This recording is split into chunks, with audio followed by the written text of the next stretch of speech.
Hello friends, मैं आपको एक क्लाइंट की स्टोरी पास्ट लाइफ की मदद से समझाना चाहती हूँ। तो यहाँ पे क्लाइंट का प्रॉब्लम का सोल्यूशन कैसे निकालेंगे हम। ओके, सो एक क्लाइंट मेरे पास आती है।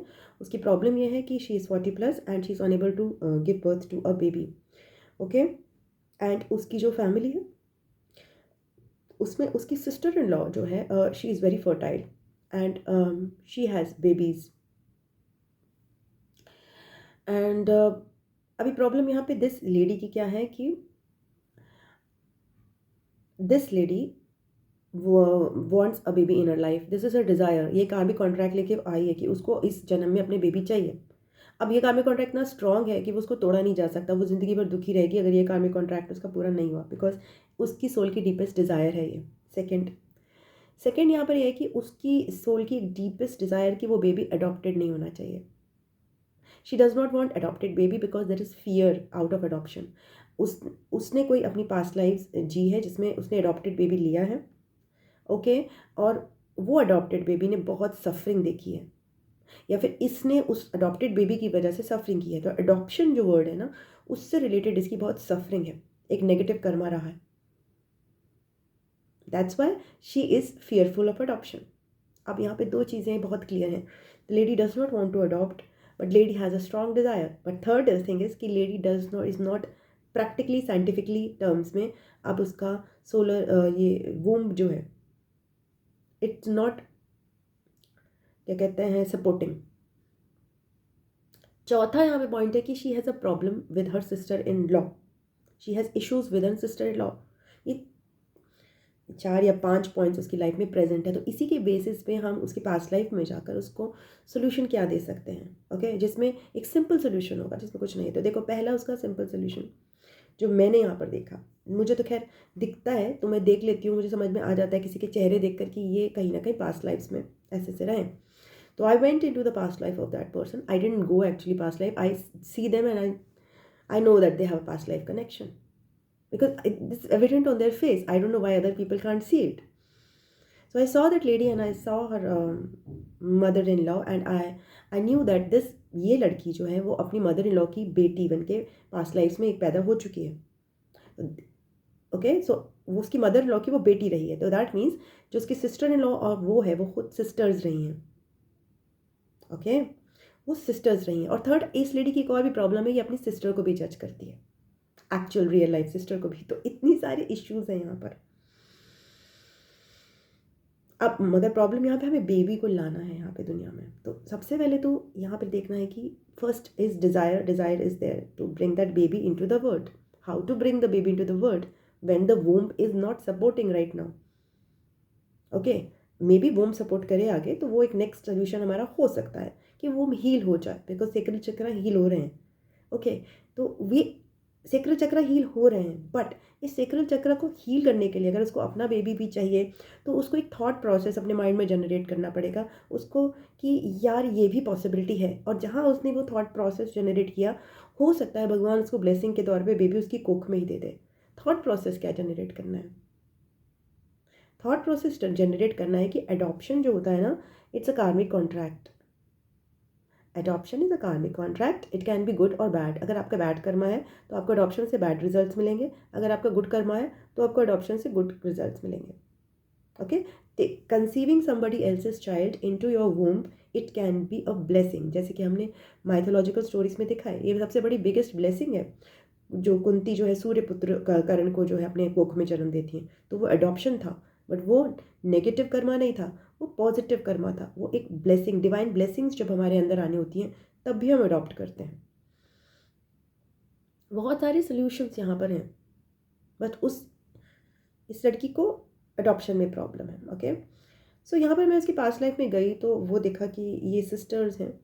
तो कहीं ना कहीं इसने अपनी सिस्टर को जज किया है, हर बार अपनी सिस्टर को जज किया है, एंड वो सिस्टर इसकी सिस्टर इन लॉ बन के यहाँ पर आ गई है।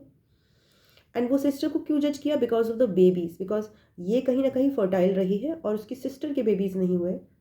ओके, या फिर उसकी सिस्टर के बेबीज़ हुए थे और ये तब भी इनफर्टाइल थी, तभी भी नहीं बेबीज इसके टाइम से हुए, तो उसने जज किया कि इसके कैसे हो गए, मेरे क्यों नहीं हो रहे।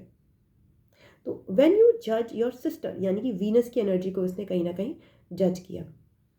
अब दिक्कत ये कि ये खुद ही पहुंच गई उस फैमिली में एज सिस्टर इन लॉ। अब वहाँ पे भी वही सिचुएशन क्रिएट हो गई कि सिस्टर इन लॉ के बेबीज़ हैं, इसके बेबीज़ नहीं हैं। जजमेंट यहाँ पर। तो अनटिल एंड अनलेस,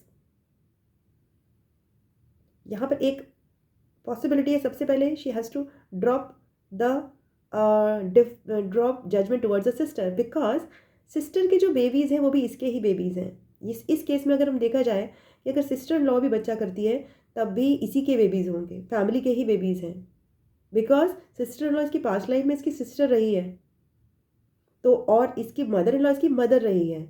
तो भाई बेबीज़ जो आएंगे वो तो कॉमन ही आएंगे ना, जीन्स तो मिक्सड ही आएंगे, वो तो अडॉप्टेड हो ही नहीं सकते। दिस इज़ एक्चुअली फैमिली के बच्चे हैं जो आना चाहते हैं, मगर वो इसलिए नहीं आ पा रहे हैं क्योंकि ये लड़की अपनी सिस्टर को जज कर रही है और अपनी सिस्टर इन लॉ को जज कर रही है, यानी वीनस की एनर्जी को जज कर रही है, और उस वीनस की एनर्जी को जज कर रही है जो फर्टाइल है, या उसको फर्टाइल दिख रही है। हो सकता है वो ना भी हो फर्टाइल, उनको भी कोई ब्लेसिंग्स मिली हो। तो जिस दिन उसने ये जजमेंट स्टॉप की तो वो ये समझ सकती है कि यार दिस बेबी कैन बी, वो मेरी सिस्टर इन लॉ के वुम में होगा तब भी वो मेरा बेबी है, और मेरी सिस्टर के वुम में होगा तब भी मेरा बेबी है। मेरे बेबी में और मेरी सिस्टर इन लॉ और मेरी सिस्टर के बेबी में कोई फ़र्क नहीं है। तो ड्रॉपिंग द जजमेंट, ये सब मेरी ये फैमिली के बच्चे हैं, और यहाँ बहुत सारी जजमेंट्स हैं, बहुत सारी judgements. The daughter in law is not different. Mother in law को भी पता चलना चाहिए कि डॉटर इन लॉ और डॉटर डिफरेंट नहीं है, क्योंकि यही डॉटर इन लॉ पिछले जन्म में आपकी डॉटर थी, और आपने अब उसको जज कर रहे हो क्योंकि, या फिर अब उससे डिफरेंट सलूक कर रहे हो क्योंकि वो आपकी डॉटर इन लॉ है। ये इस जन्म का कार्मिक कॉन्ट्रैक्ट है। पिछले जन्म में वो आपकी डॉटर बन के पैदा हुई थी, और आज वो आपको इसलिए जज करेगी क्योंकि अब वो हर्ट होती है, because she has that past life memories inside buried कि यार मैं बेटी हूँ इनकी, मेरे साथ तो गलत सलूक कर रही है। माँ दोनों बेटियों में बराबर सलूक नहीं कर रही है। ये इस बेटी के इस लेडी के मन में जजमेंट उठेगा। तो यहाँ पे जजमेंट्स ड्रॉप करने, यहाँ पे सिंपल सोल्यूशन मैं यही दे सकती हूँ, because the sister in law is fertile and बहुत सारी जजमेंट्स हैं यहाँ पे, एक्चुअली बहुत सारी जजमेंट्स हैं, बट मैं यहाँ पे सिंपल सोल्यूशन दे सकती हूँ कि sister in law is fertile, she is not right now fertile. अगर उसको अभी बेबी चाहिए तो she should drop all judgements, because जो सिस्टर इन लॉ का बेबी होगा यही इसका बेबी है जो दुनिया में आना चाहता है, यही इसका बेबी है, बिकॉज वो फैमिली का पार्ट है। बट वो नहीं आ पा रहा है बिकॉज ये सेपरेट कर रही है अपने आप को अपनी फैमिली के साथ, क्योंकि वो उसमें मैरिड है, इस समय वो कार्मिक कॉन्ट्रैक्ट शादी करके आई है। बट अगर यही वो अपनी पास्ट लाइफ में देखेगी तो उसी फैमिली की बच्ची है, और वो उसी फैमिली की बच्ची है, तो फिर दोनों सिस्टर्स के बच्चों में फ़र्क नहीं कर सकती है, क्योंकि वो अभी भी अपनी सिस्टर के बच्चे और अपने बच्चों में फ़र्क कर रही है। तब यहाँ पर उसकी सिस्टर इन लॉ के बच्चों को अडॉप्ट नहीं कर पाएगी। तो either there is a possibility she adopts the kids of her sister in law, और हर सिस्टर इन लॉ उसको भी ये जजमेंट ड्रॉप करने की, जो उसकी सिस्टर इन लॉ है जिसको बच्चा चाहिए उसके लिए इसको कुछ भी करने को तैयार होना चाहिए, अपनी कोख में बच्चा पैदा करने के लिए इसको तैयार होना चाहिए। जब ये अपनी बहन के लिए कर सकती है रियल लाइफ, तो अपनी सिस्टर लॉ के लिए क्यों नहीं कर सकती, क्योंकि ये सिस्टर इन लॉ इसकी पिछले जन्म में सिस्टर रही है। तो इसको भी सारे जजमेंट्स ड्रॉप करके कहना चाहिए कि येप मेरी कोख में बच्चा पैदा हो सकता है क्योंकि मैं केपेबल हूँ, क्योंकि आज की डेट में अगर मैं केपेबल हूँ और मेरी सिस्टर को बच्चा चाहिए, मैं बच्चा पैदा करूँगी। यही है फैमिली। तो यहाँ पर ये चीज़, और इससे क्या होगा, इस सारी इसकी सिस्टर के साथ रिलेशन ठीक हो जाएंगे, इसकी सिस्टर इन लॉ के साथ, मदर इन लॉ के साथ, पूरी फैमिली के जो जजमेंट्स हैं वो ड्रॉप हो जाएंगे, because families were not different from the starting, it were always mixed. वो स्टार्टिंग में भी जुड़ी हुई थी, वो इतनी खिचड़ी है कि आप उसको सेपरेट नहीं कर सकते। तो डोंट जज each other, families are meant to be united. ये समझाने के लिए भगवान ने बहुत बड़ा खेल रचा हुआ है, इतना बड़ा खेल रचा है कि I can not tell even, I am amazed कौन कहाँ पर है, किस तरह से रोल प्ले कर रहा है।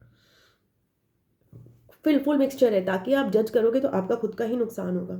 तो इस लेडी के लिए तो मेरे पास सोल्यूशन है, बट आई नो दैट वो अवेयरनेस में आना हो सकता है आपको इसके उनके लिए तो पॉसिबल नहीं होगा, क्योंकि मेरी बातें इतनी सिंपल हैं, और मे बी मेरी बातें रॉन्ग भी हो सकता है ये सोल्यूशन उसके लिए ना हो सकता है उसको अभी वेट करना। But I am just giving कि मैंने उसको ये सोल्यूशन दिया क्योंकि ये एक सोल्यूशन है, और ये बहुत ही क्लियर कट सोल्यूशन है। बिकॉज इससे क्या होगा, इसका अडॉप्शन के प्रति जो जजमेंट है वो ड्रॉप होना बहुत ज़रूरी है, because she is not able to adopt, बस बहुत सारे लोग अडॉप्ट करते हैं, तो आप क्यों नहीं अडॉप्ट कर पा रहे? ठीक है, आपका एक प्रॉब्लम है, आपके सोल कॉन्ट्रैक्ट ऐसा है कि आपको अपनी फैमिली का ही बच्चा चाहिए, ये उसका एक हिस्सा हो सकता है। उसके लिए फैमिली का बच्चा में फैमिली को फैमिली मानना बहुत ज़रूरी है, और पूरी फैमिली को एक दूसरे को फैमिली मानेंगे तो पता चलेगा यार ये तो वही बच्चा है जो कि फैमिली का बच्चा आना चाह रहा था। ये तो दो बहनें हैं, वो माँ है, बच्चे केवल इसलिए नहीं आ पा रहे कि फैमिली ने आपस में डिफरेंसेस अननेसेसरी डाल दिए हैं केवल जजमेंट्स के बेसिस पे। ब्लड लाइन से तो हम सब जुड़े हुए हैं। सो फिर वो बेबी आएगा जो नहीं आ पा रहा, वो बेबी सिखाना चाह रहा है, वो कह रहा है drop the judgements, that's why I am not able to come on the earth, I want to become, मैं यहाँ पे आना है, मेरे का आना फिक्स है मेरा, बिकॉज वो बेबी जो है वो आगे बहुत फर्टाइल और प्रोजेनी बनाएगा, जो कि जिसको आगे बहुत एक अर्थ को वो करना है, प्रोपोगेट करना है अपनी प्रोजेनी को यहाँ पर। वो आना चाह रहा है बट रुका हुआ है क्योंकि आप जजमेंट्स ड्रॉप नहीं कर रहे। That is how it works. Okay, चलो, thank you so much, God bless you, bye bye.